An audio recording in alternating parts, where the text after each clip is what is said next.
Hi friends, welcome to home season with love. எல்லோரும் சந்தோஷமாகவும் ஆரோக்கியமாகவும் இருக்கீங்க அப்படின்னு நான் நம்புகிறேன். ஃபெஸ்டிவல் மோடுக்கு எல்லாருமே வந்தாச்சா? கிறிஸ்மஸ், நியூ இயர், குட்டீஸ்க்கு எல்லாம் 10 நாளைக்கு லீவு, செம்ம ஜாலி தான். இன்னைக்கு evening to night routine vlog தான் ஷேர் பண்ணியிருக்கேன். ஸோ ரொம்ப சிம்பிளாக, காஸ்ட் எஃபெக்டிவாக, பட்ஜெட் ஃப்ரெண்ட்லியாக கேண்டில் வந்து வீட்லேயே எப்படி பண்ணலாம் அப்படின்ட்டு பார்க்கலாமா? மெழுகுபத்தி எப்படியும் நம்ம வீட்டில் இருக்கும். அதில் ஒரு 5லேருந்து 6 பீஸ் எடுத்துக்கோங்க. ரொம்ப ரேராக நம்ம குக்கிங்க்கு யூஸ் பண்ணுற ஒரு பாத்திரம். ஏன்னா நம்ம யூஸ் பண்ணதுக்கப்புறம் இதில் வேக்ஸ் எப்படியும் அங்கே இங்கே ஒட்டியிருக்கும். அதை வந்து மறுபடியும் நம்ம குக்கிங்க்கு யூஸ் பண்ணும் போது நமக்கு அது கெடுதல். ஸோ இந்த பாத்திரத்தை மட்டும் நீங்கள் வந்து பார்த்து செலக்ட் பண்ணிக்கோங்க. அடுப்பை வந்து மீடியம் ஃப்ளேமில் வச்சுட்டு அந்த தவாவில் ஒரு 7லிருந்து 8 மெழுகுபத்தியை போட்டிருக்கேன். இப்படிங்கிறக்குள்ள அது வந்து மெல்ட் ஆயிரும். ஸோ அது மெல்ட் ஆகும்போது அதிலிருந்த திரி வந்து தனியாக செப்பரேட் ஆகி வரும் இல்லையா? அந்த திரியை மட்டும் அந்த வேக்ஸ்லேருந்து செப்பரேட் பண்ணி தனியாக எடுத்து வச்சுக்கோங்க. இது த்ரோ பண்ண வேண்டாம், இது நமக்கு யூஸ் ஆகும். ஸோ இப்போ நம்ம போட்ட மெழுகுவத்தி கம்ப்ளீட்டாக லிக்விட் ஸ்டேட்டுக்கு வந்துருச்சு. அடுப்பு வந்து ஆன்லேயே இருக்கணும். ஏன்னா நாம் ஆஃப் பண்ணோம் அப்படின்னா டக்குன்னு அதோட பழைய ஸ்டேட்டுக்கே போயிடும். ஸோ இந்த குட்டி குட்டி கிளாஸஸ் எல்லாம் வந்து டிமார்ட்லேருந்து வாங்கியிருந்தேன். ஒன்று வந்து 20 ரூபா அப்படின்ட்டு ஆஃபர் போட்டிருந்தாங்க. எப்போவோ வாங்கி வச்சது, பட் இப்போ நமக்கு யூஸ் ஆகுது. ஸோ இப்போ நம்ம லிக்விட் ஸ்டேட்டில் இருக்கிற மெழுகுவத்தியை அதில் ஃபுல்லாக நம்ம ஃபில் பண்ணிக்கணும். இந்த மாதிரி குட்டி குட்டி கிளிட்டர் பேக்கெட்ஸ் எல்லாமே நம்மளோட ஃபேன்சி ஸ்டோர்ல எல்லாம் கிடைக்கும் இல்லையா? உங்களுக்கு தேவைப்பட்டால் இது வந்து வாங்கிக்கலாம். கொஞ்சம் கலர்ஃபுல்லாக இருந்தால் நல்லா இருக்குமே அப்படிங்கிறதுக்காக பாப்பாவோட கபோர்டில் இருந்து இதெல்லாம் எடுத்தேன். இதை போட்ட உடனே கடகடன்னு மிக்ஸ் பண்ணி விட்டுருங்க. அந்த சூட்டோடு இருக்கும் போது இந்த வேலைகள்லாம் பண்ணால் மட்டுமே நமக்கு கரெக்டான ஃபார்முக்கு வரும். ஸோ ஒரு 5 மினிட்ஸில் இதெல்லாம் ரெடி ஆயிரும்னு வச்சுக்கோங்களேன். ஸோ உங்கள் வீட்டில் வந்து இந்த ஃப்ராக்ரன்ஸ்க்காக யூஸ் பண்ணுற ஆயில் இருந்துச்சு அப்படின்னா இதில் ஒரு ஒரு ட்ராப்ஸ் வந்து யூஸ் பண்ணிக்கலாம். அப்படி இல்லைன்னா அதையும் வந்து ஸ்கிப் பண்ணிக்கோங்க. எந்த கடைக்கு போனாலுமே ஃபஸ்ட்டு என்னோட கண்ணு வந்து இந்த கேண்டில்ஸ் எங்காச்சும் இருக்குதா அப்படின்ட்டு தான் பார்ப்பேன். எனக்கு கேண்டில்ஸ் ரொம்ப பிடிக்கும். வீட்டுக்குள்ளே அது நிறையா வச்சாலே பாசிட்டிவ் வைப்ஸ் இருக்கிற மாதிரி தோணும். ஸோ அதனால் அதிகமாக யூஸ் பண்ணுவேன். கிளிட்டர்ஸ் அப்புறம் ஃப்ராக்ரன்ஸ் ஆயில் மிக்ஸ் பண்ண உடனே திரியை ரெடி பண்ணும்.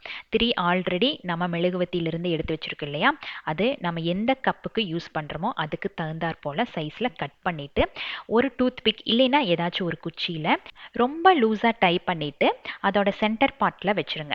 நாம் டைப் பண்ணுறது எப்படின்னா கொஞ்சம் நேரம் கழித்து நாம் அந்த டூத் பிக்கில் இருந்து அந்த த்ரெட்டை ரிமூவ் பண்ணணும். அந்த மாதிரி இருக்கணும். டைட்டாக டைப் பண்ணிட்டீங்க அப்படின்னா ரிமூவ் பண்ணும் போது அந்த த்ரெட்டு நம்ம கையோட வந்துடும்.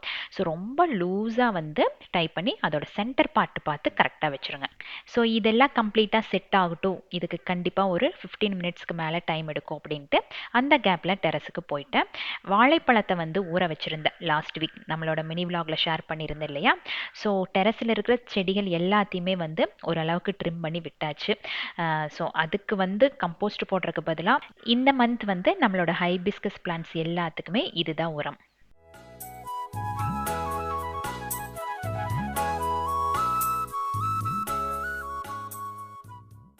இவ்வளோ கம்மியாக தண்ணி இருக்கே, இவ்வளோ பிளான்ட்ஸ்க்கு இது போதுமா அப்படின்ட்டு நீங்கள் நினைக்கலாம். இது வந்து கம்மியாக இருக்கிற மாதிரி தான் தோணும். பட் இதை நீங்கள் அப்படியே வந்து பிளான்ட்ஸுக்கு ஊற்றக்கூடாது. நல்லா டைல்யூட் பண்ணணும். நான் எடுத்திருந்த வாட்டர் பார்த்தீங்கன்னா கம்மி தான். பட் ஒரு பக்கெட் ஃபுல்லாக நீங்கள் வந்து அதில் தண்ணியை நிரப்பி நல்லா மிக்ஸ் பண்ணிவிட்டு ஒவ்வொரு செடிகளுக்கும் ஊற்றணும். நிறைய பேர் இதை பற்றி கேட்டிருக்கீங்க. ஒன்றும் இல்லை, நீங்கள் வந்து இவ்வளோ வாழைப்பழத்தை வந்து வேஸ்ட் பண்ணணுமா அப்படின்ட்டு யோசிக்கலாம். நான் யூஸ்வலாக என்ன பண்ணுவேன்னா ஏதாச்சும் கடைக்கு போகிறேன் இல்லையா? போகிற டைமில் வாழைப்பழமெல்லாம் அவங்களுக்கு ரொம்ப பழுத்த மாதிரி இருந்துச்சு அப்படின்னா அவங்க சேலும் பண்ண முடியாது. ஸோ அவங்ககிட்ட கொஞ்சம் கம்மியான ரேட்டுக்கு கேட்டால் கொடுத்துருவாங்க. அதை எடுத்துகிட்டு வந்து ஒரு 4லேருந்து 5 லிட்டர் தண்ணி ஊற்றி ஒரு 15 நாள் ஊற வச்சுருவேன். 15 நாளில் இந்த கம்போஸ்ட் வந்து ரெடி ஆயிரும். அவ்வளோதான். நல்லா டைல்யூட் பண்ணிவிட்டு ஒவ்வொரு செடிகளுக்கும் நிறையா ஊற்ற வேண்டிய அவசியம் இல்லை. ஒரு அரை கப் வந்து ஒவ்வொரு செடிக்கும் ஊற்றினா போதும். மந்த்லி ஒன்ஸ் ஊற்றி பாருங்கள். உங்களோட செடியில் எவ்வளோ டிஃப்ரென்ஸ் வரும்னு தெரியும். 15 டேஸ் கழித்து அந்த பாத்திரத்தில் புழு இருக்கும். பட் அதையெல்லாம் கன்சிடர் பண்ணாமல் அந்த வாழைப்பழத்தை தூக்கி போட்டுட்டு ஜஸ்ட் அந்த தண்ணி மட்டும் யூஸ் பண்ணால் போதும். அடுத்து ரொம்ப பட்ஜெட் ஃப்ரெண்ட்லியான கம்போஸ்ட் என்னன்னு பார்த்தீங்கன்னா டீ டஸ்ட் தான். இந்த டீ டஸ்ட் கிட்டத்தட்ட 3 வாரமாக சேர்த்து வச்சுட்ருக்கேன். நல்லா கழுவிட்டு வெயிலில் காய போட்டுருங்க. அதில் வார்ம்ஸ் எல்லாம் எதுவும் வராது. வாஷ் பண்ணுறதுல தான் இருக்குது. அதில் வந்து இந்த பால் வாசம் இதெல்லாம் இருந்துச்சுன்னா கண்டிப்பாக வந்து வார்ம்ஸ் வரும். ஸோ நல்லா வாஷ் பண்ணிவிட்டு அதுக்கப்புறம் காய வச்சு எடுத்தீங்க அப்படின்னா பிளான்ட்ஸுக்கு போட்டால் எந்த ஒரு ப்ராப்ளமும் வராது.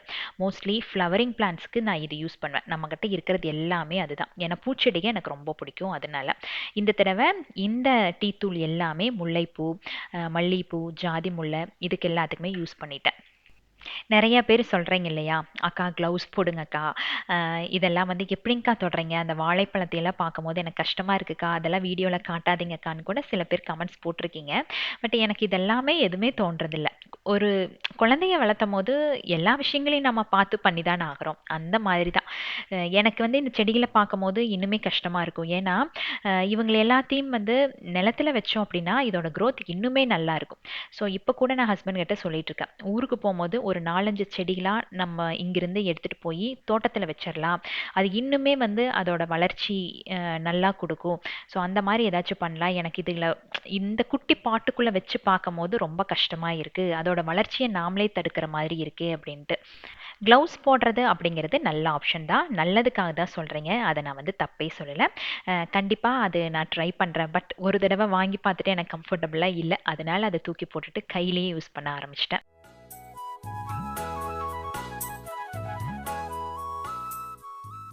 ஸோ செடியை வச்சிட்டோம் அப்படின்னா இதுக்கு வந்து வெர்மி கம்போஸ்ட் வாங்கி போடணும், ரொம்ப மெயின்டெனன்ஸ் பண்ணணும், இதெல்லாம் வந்து யோசிக்கவே வேண்டாம். வீட்டில் இருக்கிற நம்ம அன்றாடம் யூஸ் பண்ணுற பொருள்களை வச்சே அந்த செடிகளை ரொம்ப ஹெல்த்தியாக நம்ம வந்து வளர்த்த முடியும்.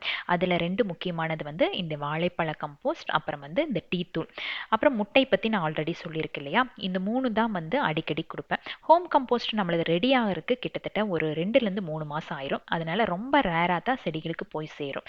பட் இந்த கம்போஸ்ட்லேயே நம்ம செடிங்க வந்து ரொம்ப ஹெல்த்தியாக இருக்குது. வெளியிருந்து நான் எந்த கம்போஸ்ட்டும் வாங்குறது இல்லை. இயர்லி ஒன்ஸ் பார்த்தீங்கன்னா ஊருக்கு போகும்போது இதுக்காகவே ஒரு ட்ரிப் வந்து பிளான் பண்ணிக்குவோம். மண்புழு உரமெல்லாம் நம்ம ஊர் சைடில் ரொம்ப நல்லாவே கிடைக்கும். ஸோ அங்கேருந்து வாங்கிட்டு வந்து எல்லா செடிகளுக்கும் ஒரே ஒரு தடவை போட்டு விடுவேன், அவ்வளோதான். அதுக்கப்புறம் நம்ம வீட்டில் இருக்கிறத வச்சு ஒரு வருஷம் ஃபுல்லாகவே மேனேஜ் பண்ணிக்குவேன்.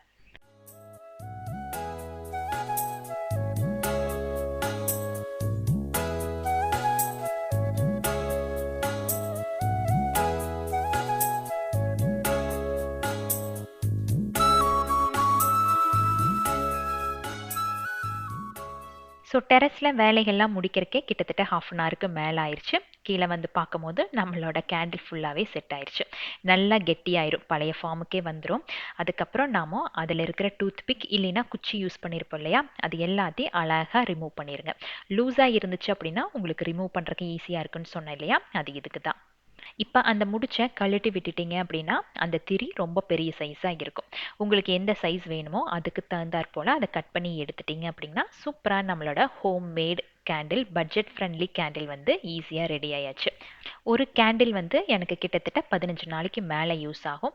ஸோ ஒன்ஸ் முடிஞ்சதுக்கப்புறம் மறுபடி இதே கிளாஸில் இன்னொரு கேண்டில் பண்ணி ரீயூஸ் பண்ணிக்கலாம். கேண்டிலுக்கு யூஸ் பண்ணுற கப் எதுவுமே பிளாஸ்டிக்காக வேண்டாம், மெல்ட் ஆயிரும். ஸோ கிளாஸ் இல்லைன்னா நீங்கள் வீட்டில் சும்மா வச்சுருக்கிற அந்த செராமிக் கப்ஸ் எல்லாம் இருக்கு இல்லையா, அதில் கூட நீங்கள் ட்ரை பண்ணி பாருங்கள்.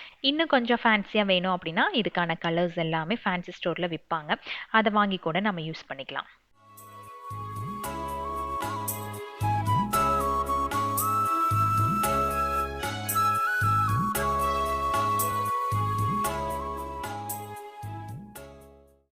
நம்ம டெரஸில் கொஞ்சம் செரி டொமேட்டோஸ் வந்திருந்தது, தானாக வந்த செடி தான். ஒரே ஒரு செடி மட்டும் இருக்குது, அது எப்படி வந்தது என்னன்னு எனக்கு தெரியல. மேபி கம்போஸ்ட்லேருந்து வந்திருக்குன்னு நினைக்கிறேன். பட் எப்படியும் 2 வாரத்துக்கு ஒருக்கா இந்த அளவுக்கு வந்து பழம் கொடுத்துரும். பாப்பா வந்து இது பச்சையாகவே சாப்பிட்டுக்குவா.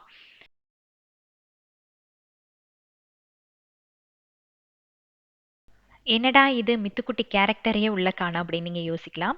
அன்னைக்கு வந்து என்னோட ஃப்ரெண்டு வீட்டில் கிறிஸ்மஸ் செலிப்ரேஷன் இருந்தது. அவங்க ஊருக்கு போகிறக்கு முன்னாடி சின்னதாக வந்து குழந்தைகளை எல்லாத்தையும் கூப்பிட்டு செலிப்ரேட் பண்ணுவாங்க. ஸோ அதுக்காக பாப்பா மித்துக்குட்டி 2 பேருமே அங்கே போயாச்சு. அந்த டைமில் தான் இந்த வேலைகள்லாம் செஞ்சு முடித்தேன். நான் லாஸ்ட் வீக் வந்து போட்ட லாங் வீடியோவில் இந்த செடி வந்து நம்மளோட க்ராக்கரி யூனிட் மேலே வச்சுருந்தேன் இல்லையா, கொஞ்ச நாள் வந்து அதை தோரணமாட்ட தொங்குட்டும் அப்படின்னு யோசித்தேன். பட் எப்போ வந்து அந்த க்ராக்கரி யூனிட் ஓப்பன் பண்ணினாலும் அந்த டோரில் வந்து மாட்டி மாட்டி அந்த பேபி பிளான்ட்ஸ் எல்லாமே அஃபெக்ட் ஆகுது. ஸோ ஹஸ்பண்ட் சொன்னார், இது பெஸ்ட்டு வந்து நீ ரிமூவ் பண்ணி ரீபிளான்ட் பண்ணிடு, அதான் இல்லைன்னா செடி வீணாக போயிருமே அப்படின்ட்டு. சரி பார்க்குறக்கே பாவமாக இருந்துச்சு அப்படின்ட்டு அந்த பேபி பிளான்ட்ஸ் எல்லாத்தையும் ரிமூவ் பண்ணிட்டேன். இந்த பிளான்ட் நேம் வந்து ஸ்பைடர் பிளான்ட். ஈஸியாக வந்து வளர்த்திடலாம். செமி ஷேட்லேயும் வச்சுக்கலாம். சன்லைட்டில் வச்சிங்கனாலும் உங்களுக்கு வந்து நல்ல growth தெரியும். நான் இன்டோரில் வச்சு கிட்டத்தட்ட ஒரு 1 வீக் மேலே ஆயிடுச்சு. பட் இப்போ வரைக்கும் நல்லா இருக்குது. சப்போஸ் ஏதாவது சேஞ்சஸ் இருந்துச்சு அப்படின்னா கண்டிப்பாக அதை மாற்றி வைக்கணும். இந்த வேலைகள்லாம் முடிக்கிறக்குள்ளேயே மித்துக்குட்டியும் பாப்பாவும் வந்தாச்சு. வந்ததுலேருந்து ஒரே ரகலை. அங்கே வந்து கேக் கொடுத்துட்டாங்களாம். வீட்டுக்கு வந்து ஏதாச்சும் கேக் பண்ணி கொடு பண்ணி கொடு அப்படின்ட்டு ஒரே ரகலை. நம்மக்கிட்ட அந்த பேன் கேக் மிக்ஸ் இருந்தது. ஸோ அதை போட்டு பேன் கேக் பண்ணித்தரேன் அப்படின்ட்டு அதை ரெடி பண்ணேன். அன்னைக்கு வந்து ராகி பேன் கேக் தான் ரெடி பண்ணேன். ஸோ பேன் கேக் மிக்ஸோட கொஞ்சம் பட்டர், அப்புறம் வந்து கொஞ்சம் சுகர், இல்லைன்னா நாம் வந்து கரும்பு சர்க்கரை யூஸ் பண்ணிக்கலாம். நான் வந்து இந்த நாட்டு சர்க்கரை இருந்தங்காட்டி அது கூடயே கொஞ்சம் பால் போட்டு நல்லா மிக்ஸ் பண்ணிவிட்டு நம்மளோட பேன் கேக் தவா இருக்கும் இல்லையா, அதில் ஊற்றி எடுத்து ரெடி பண்ணியாச்சு. இந்த இன்ஸ்டாகிராம் பேஜ் வந்து ஆல்ரெடி நம்மளோட மினி பிளாகில் ஷேர் பண்ணியிருந்தேன். பேன் கேக் ரொம்ப நல்லா இருக்குது. ஹாப்பி டம்மி அப்படிங்கிற இன்ஸ்டாகிராம் பேஜ் அவங்களது. இது ப்ரமோஷன் இல்லை, யூஸ் பண்ணி பார்த்துட்டு சொல்லுங்கள். நிறைய பேர் கேட்டிருந்தீங்க. ரொம்ப நல்லா இருக்குது. நானும் ஈவினிங் எதுவும் சாப்பிடல. குழந்தைங்க வந்ததுக்கப்புறம் ஏதாச்சும் பண்ணி சாப்பிட்டுக்கலாம் அப்படின்னு தான் யோசிச்சிருந்தேன். ஸோ அதனால் எனக்கும் சேர்த்தி பேன் கேக்கு ரெடி பண்ணியாச்சு.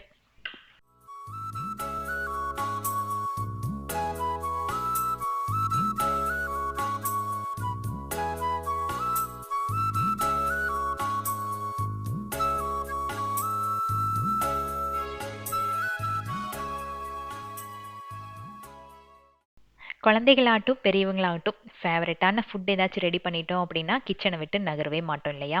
எனக்கு இந்த மாதிரி மித்துக்குட்டி எல்லாம் வந்து கிச்சனில் ஏதாச்சும் கேட்டு வாங்கி சாப்பிடும் போது தோணும், நாம் சின்ன வயசில் நம்ம அம்மா கிட்ட கிச்சனில் போய் உட்காந்து அவங்க கூட அரட்டை அடிச்சுட்டே நமக்கு பிடிச்சது செய்யும் போது செய்யவே பாதி சாப்பிட்டு முடிச்சிருவோம். அந்த மாதிரி மெமரிஸ் எல்லாம் அப்படி அப்படியே வந்துட்டு போகும். அதெல்லாம் வந்து எவர் கிரீன் இல்லையா. இப்போ கூட நினச்சா தோணும், பேசாமல் அந்த வயசுலேயே இருந்திருக்கலாமோ அப்படின்ட்டு. இப்போல்லாம் எவ்வளோ ஸ்ட்ரெஸ்ஸு, எத்தனை திங்கிங் வந்து மனசுக்குள்ள அப்படியே ஓடிட்டே இருக்குது. அந்த மாதிரி லைஃப் எல்லாம் வந்து கண்டிப்பாக கிடைக்காது. அதெல்லாம் வந்து சைல்ட்ஹுட் மெமரிஸ் தான். இப்பதான் இதெல்லாம் நடந்த மாதிரி தோணுது. பட் திரும்பி பார்த்தா நமக்கு பின்னாடி 2 குழந்தைங்க. வருஷங்களும் நமக்கு வயசும் வந்து ஓடிட்டே இருக்கு. நாம தான் நம்மளோட சைல்ட்ஹுட் மெமரிஸ் எல்லாம் பேசி சிரிச்சுட்டு சில நேரத்தில் வருத்தப்பட்டுட்டு இருப்போம். பட் நமக்கு அடுத்த வர ஜெனரேஷன் இதெல்லாம் யோசிப்பாங்களா, அதுக்கான டைம் எல்லாம் அவங்களுக்கு இருக்குமா அப்படின்ட்டே நினச்சி பார்க்க முடியல. அது ஒரு பெரிய கேள்விக்குறி தான் இல்லை. இப்போ இருக்கிற காலத்துக்கு பார்த்தீங்கன்னா நாமளே வேலை வேலைன்னு ஓடிட்டு இருக்கோம். கண்டிப்பாக அடுத்த ஜெனரேஷன் வந்து அதை பார்த்து தான் போயிட்டு இருப்பாங்களே தவிர அக்கா தங்கச்சி அண்ணன் தம்பி பாண்டிங் எல்லாம் ரொம்ப சூப்பராக இருக்கும் அப்படிங்கிறதெல்லாம் நினச்சி கூட பார்க்க முடியல.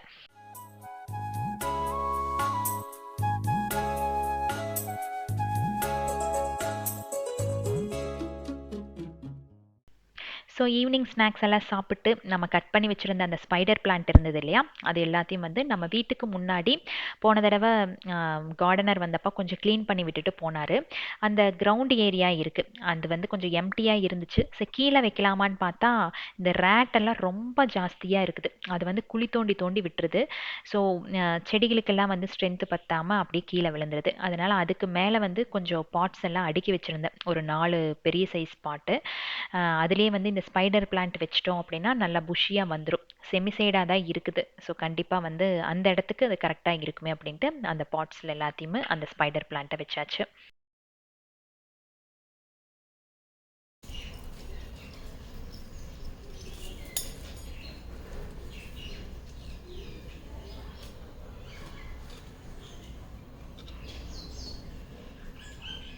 நம்மளோட vlogல பார்த்தீங்கன்னா மோஸ்ட்லி கார்டனிங் இருக்கும். அப்புறம் ஹோம் டெக்கர் ஐடியாஸ் ஏதாச்சும் நான் கொடுப்பேன். ஆரம்பத்திலேயே நான் வந்து சேனல் ஓப்பன் பண்ணும்போது சொல்லியிருக்கேன், இது ரிலேட்டடாக தான் என்னோட vlogs வந்து போயிட்டுருக்கும். என்னோட ஃபேமிலியில் வந்து 4 பேர் தான். இதை சுற்றி இருக்கிற டே ஆக்டிவிட்டீஸை தான் வந்து vlog-ஆ உங்களுக்கு ஷேர் பண்ணுவேன் அப்படின்ட்டு. ஸோ உங்களுக்கு வந்து போர் அடிக்குது அப்படின்னா நீங்கள் வந்து ஸ்கிப் பண்ணி கூட பார்த்துக்கலாம். பட் இதை தாண்டி புதுசாக என்னால் எதுவுமே பண்ண முடியாது. சப்போஸ் நான் பண்ணினேன் அப்படின்னா அது ஆர்டிஃபிஷியலாக இருக்கும். என்னோட vlog-அ அப்படி கொண்டு போகிறக்கு எனக்கு எப்போவுமே இஷ்டம் இல்லை. கண்டிப்பாக என்னோட vlogs என்னோட லைஃப் பிடிச்ச நிறைய சப்ஸ்கிரைபர்ஸ் இப்போ வரைக்கும் சப்போர்ட் பண்ணிட்டு இருக்கீங்க. ஸோ இதே மாதிரி எனக்கு சப்போர்ட் இருந்தாலே போதும். ஸோ ஆஸ் அ கிரியேட்டராக ஒரு உண்மையான விஷயங்களை மட்டும் உங்களுக்கு சொல்லணும்னு நினைக்கிறேன். நிறைய மோட்டிவேஷன் டிப்ஸ் வந்து ஷேர் பண்ணுறேன். அது நிறைய பேத்துக்கு பிடிச்சிருக்கு. அப்கமிங் vlogsல பாசிட்டிவ் வைப்ஸ், நம்மளை எப்படி நாமளே என்கரேஜ் பண்ணிக்கிறது, இந்த மாதிரி விஷயங்கள் எல்லாம் கண்டிப்பாக ஷேர் பண்ணுறேன்.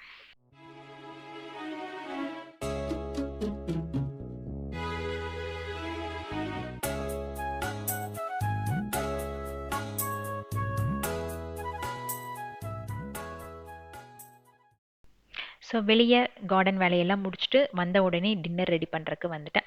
ஏன்னா நைட்டு வந்து ஒரு ஃப்ரெண்டு வீட்டுக்கு போக வேண்டியது இருந்தது. ஸோ போகிறதுக்கு முன்னாடி டின்னர் எல்லாம் கொஞ்சம் ரெடி பண்ணி வச்சிடலாம் அப்படின்ட்டு அன்னைக்கு வந்து நூடுல்ஸ் தான் ரெடி பண்ணேன்.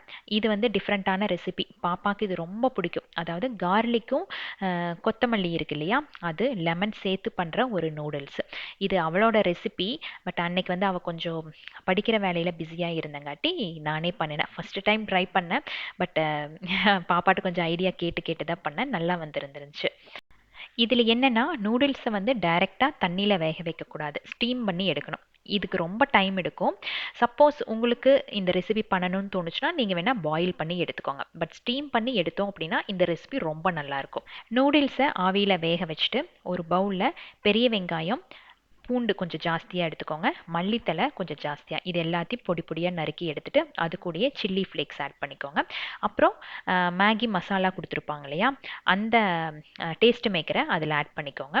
அது கூடயே வந்து டொமேட்டோ கெச்சப் ஒரு 2 டேபிள் ஸ்பூன் உங்களோட குவான்டிட்டிக்கு தகுந்த மாதிரி யூஸ் பண்ணிக்கோங்க. கடைசியாக வந்து அதில் கொஞ்சம் லெமன் ஜூஸ். அவ்வளோதான். இது நல்லா மிக்ஸ் பண்ணி விட்டுருங்க. இப்போ ஒரு கடாயில் ஆயில் கொஞ்சம் அதிகமாக ஆட் பண்ணி யூஸ் பண்ணிக்கோங்க. இந்த ரெசிப்பியை ரொம்ப ரேராக ட்ரை பண்ணுங்க, ஓகேவா? அதாவது 2 months ஒன்ஸு அந்த மாதிரி பிடிச்சிருந்துச்சு அப்படின்னா. ஏன்னா எண்ணெய் வந்து ஜாஸ்தியாக ஆட் பண்ணுறோம் இல்லையா, அதனால. இப்போ எண்ணெய் வந்து நல்லா ஹீட்டான உடனே நாம் போட்டு வச்சுருக்கிற அந்த ஆனியன் கார்லிக் மேலே நல்லா சுட சுடன்னு ஊற்றி உடனே மிக்ஸ் பண்ணிடுங்க. அந்த சூட்லேயே வந்து அந்த ஆனியன் கார்லிக் இது எல்லாமே வெந்துடணும். அந்த அளவுக்கு சூடாக இருக்கணும்.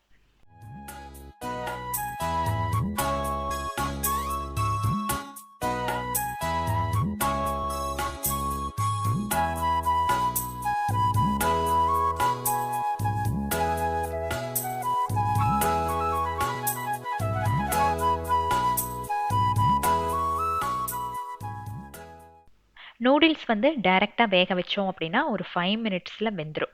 ஆனால் ஸ்டீம் பண்ணி எடுக்கும் போது அதுக்கு ரொம்ப டைம் எடுக்கும். பட் வெந்துருச்சா அப்படின்ட்டு சாப்பிட்டு பார்க்கும் போதே தெரியும். பார்க்கும் போது நமக்கு வந்து அது கொஞ்சம் ரப்பர் ஆட்டி இருக்கிற மாதிரி தோணும். பட் இந்த மாதிரி இருந்தால் தான் இந்த ரெசிபி நல்லா இருக்கும்னு வைங்களேன்.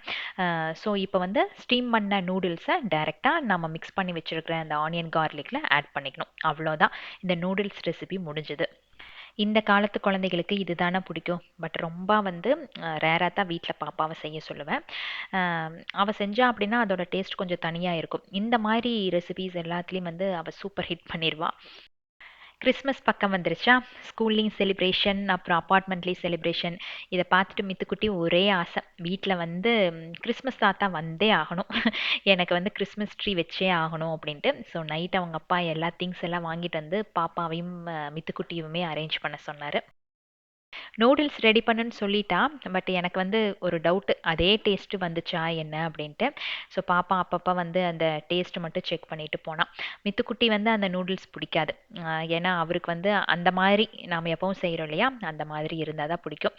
இந்த வெங்காயம் அப்புறம் பூண்டு இதெல்லாம் வந்து வாய்க்கு வந்துச்சு அப்படின்னாலே பட்டன் வாய்க்கு வந்துடுச்சு, ரிமூவ் பண்ணுன்னே சொல்லிட்டு இருப்பான். ஸோ அவருக்கு வந்து கொஞ்சம் டிஃப்ரெண்ட்டாக தான் செஞ்சு கொடுக்கணும். இந்த வீக் நம்மளோட ஃபேமிலியில் யார் யார் birthday and wedding day celebrate பண்ணுறாங்கன்னு பார்க்கலாம்.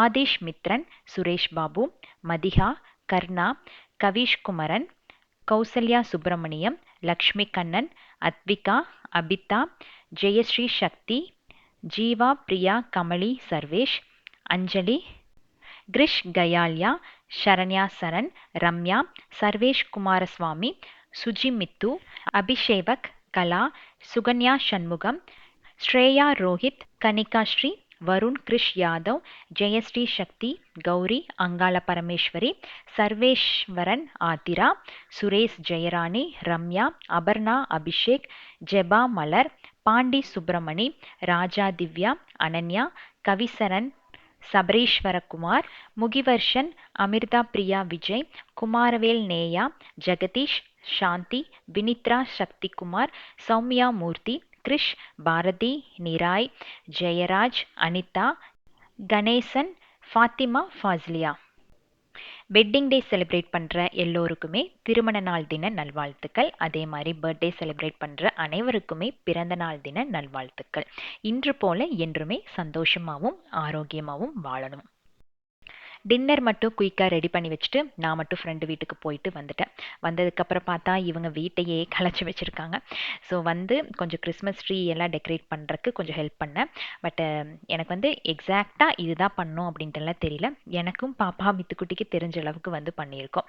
அந்த ஸ்னோவெல்லாம் வரணும் அப்படின்ட்டு மித்து கேட்டான். பட் ஸ்னோவெல்லாம் என்ன பண்ணுறதுன்னு தெரியல, எங்கே போய் ஸ்னோவை எடுக்கிறது. அதனால இந்த காட்டன் பால்ஸை வந்து அங்கங்கே ஸ்ப்ரெட் பண்ணி விட்டுறலாம் அப்படின்ட்டு பாப்பா கொஞ்சம் கொஞ்சம் அந்த காட்டன் எல்லாம் அங்கங்கே வச்சு விட்டுருந்தா.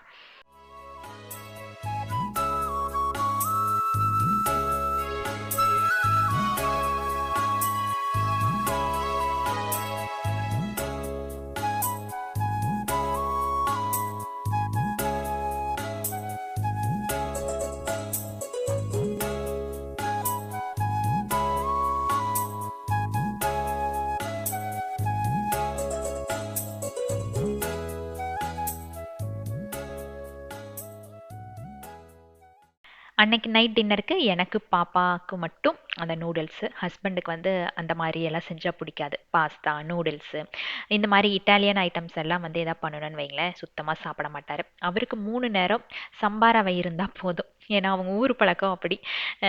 எங்கள் மாமியார் வீட்டில் பார்த்தீங்கன்னா, மாமியார் வீட்டு சைடு செட்டிப்புதூரில் பார்த்தீங்கன்னா ரவை இருந்தே ஆகும். அது வந்து டேஸ்ட் இல்லைன்னு நிறைய பேர் நினைப்போம். பட் செய்கிற மாதிரி செஞ்சோம் அப்படின்னா அதோட டேஸ்ட் கொஞ்சம் தனி தான். எனக்கும் கல்யாணத்துக்கு முன்னாடி அதெல்லாம் சாப்பிட்றதுக்கு பிடிக்காது. பட் கல்யாணத்துக்கு அப்புறம் இவருக்கு அடிக்கடி செய்வேனா, ஸோ எனக்கு மட்டும் ஏன் தனியாக செய்யணும் அப்படின்ட்டு அதை சாப்பிட்டு பழகினதா இப்போ எனக்கு ரவைனா ரொம்ப பிடிக்கும். ஸோ அன்னைக்கு டின்னருக்கு அவருக்கு ரவை பண்ணிவிட்டு எனக்கு வந்து நூடுல்ஸ் பண்ணிட்டோம். ஆனால் சாப்பாட்டை பொறுத்த வரைக்கும் ஹஸ்பண்ட் வந்து நல்லா இல்லை அப்படின்ட்டு யாருக்கிட்டையுமே சொல்ல மாட்டார். வீட்லேயே நான் வந்து சில நேரத்தில் ஏதாச்சும் ஒரு டிஷ்ஷில் உப்பு போடுறக்கு மறந்துட்டேன் அப்படின்னா அதை கூடமே சொல்ல மாட்டார். ஒருவேளை அவருக்கு தான் டேஸ்ட் கம்மியாக இருக்குதோ அப்படின்னு நினச்சி சாப்பிட்டு போயிடுவார். அவர் போனதுக்கப்புறம் நான் சாப்பிட்டு கால் பண்ணி சொல்லுவேன், இதில் உப்பே இல்லை எப்படி சாப்பிட்டீங்க அப்படின்னா, ஒருவேளை எனக்கு அப்படி இருந்துச்சோ என்னமோ அப்படி, அது பரவாயில்ல, அட்ஜஸ்டபிள் தான் அப்படின்றவாரு. ஸோ அந்த மாதிரி சாப்பாட்டை எக்காரணத்து கொண்டும் குறையே சொல்ல மாட்டார். அதே மாதிரி பச்சை மிளகாயை தவிர பிளேட்டில் ஒரு துளி ஒரு பருப்பு சாப்பாடு கூட வைக்க மாட்டார். ஃபுட்டை வேஸ்ட் பண்ணுறது சுத்தமாகவே பிடிக்காது. சப்போஸ் வீட்டில் வந்து கொஞ்சம் ஜாஸ்தியாக பண்ணிட்டோன்னு வைங்களேன், அன்றைக்கி நைட்டு வந்து அதை ஃப்ரிட்ஜில் தூக்கி வைக்கிறக்கும் நமக்கு தோணாது. ஸோ என்ன பண்ணுவோன்னா, நீட்டாக ஒரு பாக்ஸில் பேக் பண்ணி செக்யூரிட்டி கொடுத்துட்டோம் அப்படின்னா அவங்க வந்து நைட்டு சாப்பிட்டுக்குவாங்க. இல்லை அப்படின்னா பக்கத்தில் பொம்மை விற்கிறவங்க இருக்காங்க, அவங்களுக்கு வந்து ஒரு 5 குழந்தைங்க, அவங்களுக்கு வந்து பேக் பண்ணி கொடுத்துருவோம். அவங்க வந்து திருப்தியாக சாப்பிட்டுக்குவாங்க. பட் எச்சையெல்லாம் பண்ண மாட்டோம். ஜாஸ்தியாக இருந்துச்சு அப்படின்னாலே ஃபஸ்ட்டே அவங்களுக்கு கொஞ்சம் எடுத்து பேக் பண்ணிவிட்டு அதுக்கப்புறம் தான் நமக்கு டேபிள்குள்ளே வரும். ஸோ கிறிஸ்மஸ் ட்ரீயை அப்படி இப்படின்ட்டு எல்லாரும் சேர்ந்து செட் பண்ணிட்டோம். இது வந்து ஏதாச்சும் ஒரு ரூல் இருக்குமா அப்படின்ட்டுலாம் எனக்கு தெரியல. இது இங்கே தான் வைக்கணும் அப்படின்ட்டுலாம் எனக்கு தெரியல. எனக்கு தெரிஞ்சது வந்து கிறிஸ்மஸ் ட்ரீ, அதில் வந்து நிறையா கிஃப்ட்டு, அப்புறம் வந்து கிறிஸ்மஸ் தாத்தா அங்கங்கே வைக்கிறது, அப்புறம் சுற்றி லைட்ஸு, இதுதான் வந்து எனக்கு தெரியும். ஸோ அதுக்கேற்ற மாதிரி நாங்கள் ஒரு 4 பேர் சேர்ந்து அதை வந்து அரேஞ்ச் பண்ணிட்டோம். நம்ம வீட்டுக்கு கிறிஸ்மஸ் வந்தாச்சு. மெரி Christmas and advance happy new year. எல்லாரும் வந்து ரொம்ப சந்தோஷமாக 2023ல் எது முடியலையோ அதெல்லாம் கண்டிப்பாக 2024ல் நடக்கும் அப்படின்ட்டு ஒரு பாசிட்டிவிட்டியோட இந்த இயரை வந்து ஸ்டார்ட் பண்ணலாம். நியூ இயருக்கு ஸ்பெஷலான விலாக் கண்டிப்பாக நான் போஸ்ட் பண்ணுறேன்.